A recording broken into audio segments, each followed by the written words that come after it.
Hello and welcome to Spartan TV News. Hi, I'm Lucia Bruzzi. And I'm Bugsy Ginsberg. Every day, students rush to bake sales to buy snacks. But did you ever wonder where the profits go? In our first story, Manu finds the answer.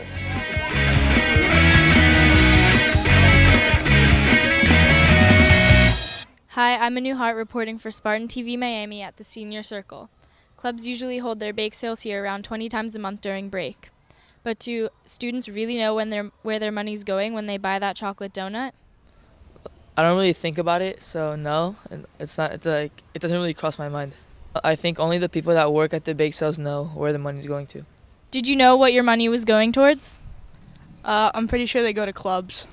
Are you ever curious to know where your money is going, and do you care? Yeah, because it should go to a good cause, I guess. We've talked to some students to get their opinions. Now let's talk to club sponsors, Miss Martinez and Miss Sennett, to see what they think. In my opinion, I don't think they are aware, and frankly, I don't think they much care. I think what's driving them is getting that bagel or donut or Pop-Tart.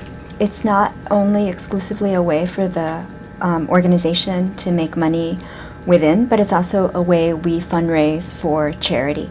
During the school year, we have the opportunity to have as many bake sales as there are days in the year. So I guess it's about 177 to 180. So we could have that many bake sales. It's just up to the kids to sign up for it. I don't think they always know. I think sometimes, again, some clubs are really good at advertising for what they're trying to promote, and other times they're just yelling, hey, bake sale today, bake sale. In the end, I don't think students really are stressed out or care that much about what it's for, as long as they can have the opportunity to have some food. It's kind of a means to the end for fundraising for each club.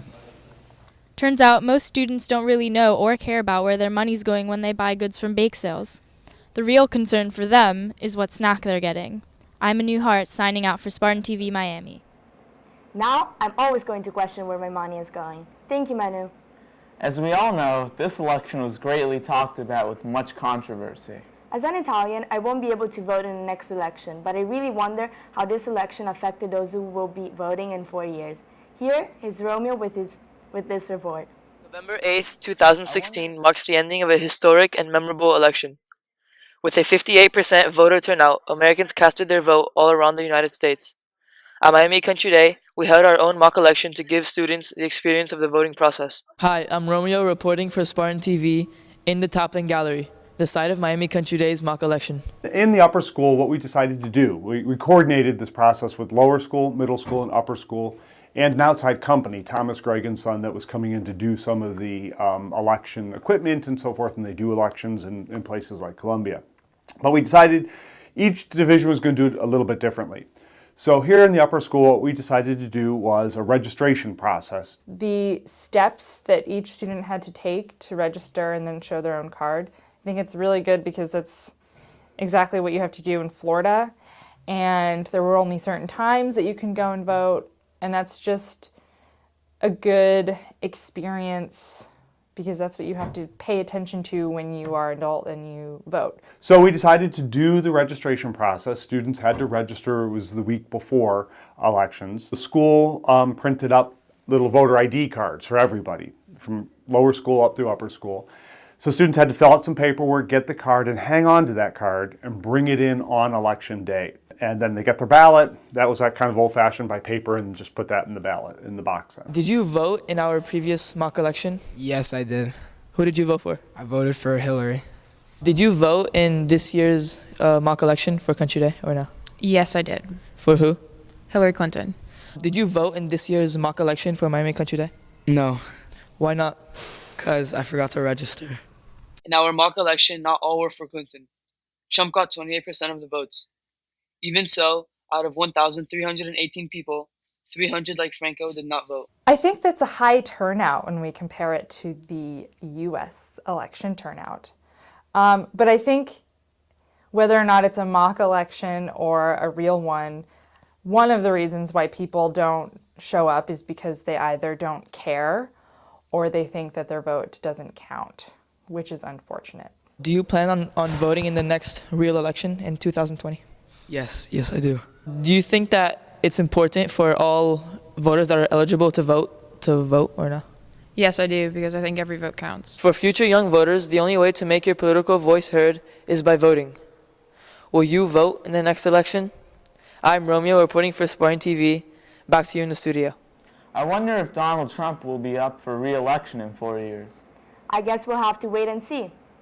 Coming up in our last story, have you ever been curious about what actually will be inside the Center for the Arts? What? I sure hope so. Let's take a look. Hi, I'm Jonathan Choa reporting for Spartan TV in front of the Future Center for the Arts. Students pass it every day on the way to the Foreign Language Center, but do they really know what's in it? No, I don't really know what's going to be in the Center of the Arts. No, I cannot. I'm not sure what's going to be in the Center of the Arts. I'm not really sure, but I think it's for musicians and performers to do what they do. Miss Alfonso, department head for the arts, told us more about the center.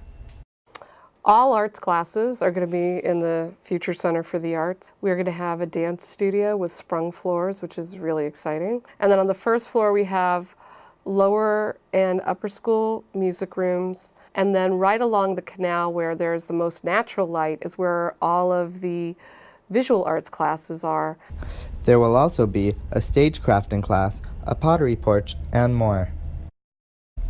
Mr. Mofsky, middle school music teacher, told us more about the future home for the music department. I've seen the layout. It's a much bigger space, taller ceilings, great lighting. There's natural light, and I think a really inspiring space with inspiring views as well. And then we'll have all new furniture, new music stands, new chairs, new carpet. Everything will be new. We've got 31 kids in EBO, and we outgrew this room.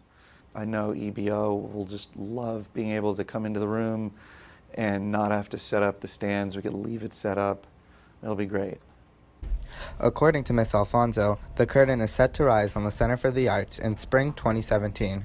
Once again, I'm Jonathan Choa signing out for Spartan TV. Thanks, Jonathan. Well, that wraps up our show for today. Thanks for watching. This is Bugsy Ginsberg signing out. This is Lucia Bruzzi signing out. Bye.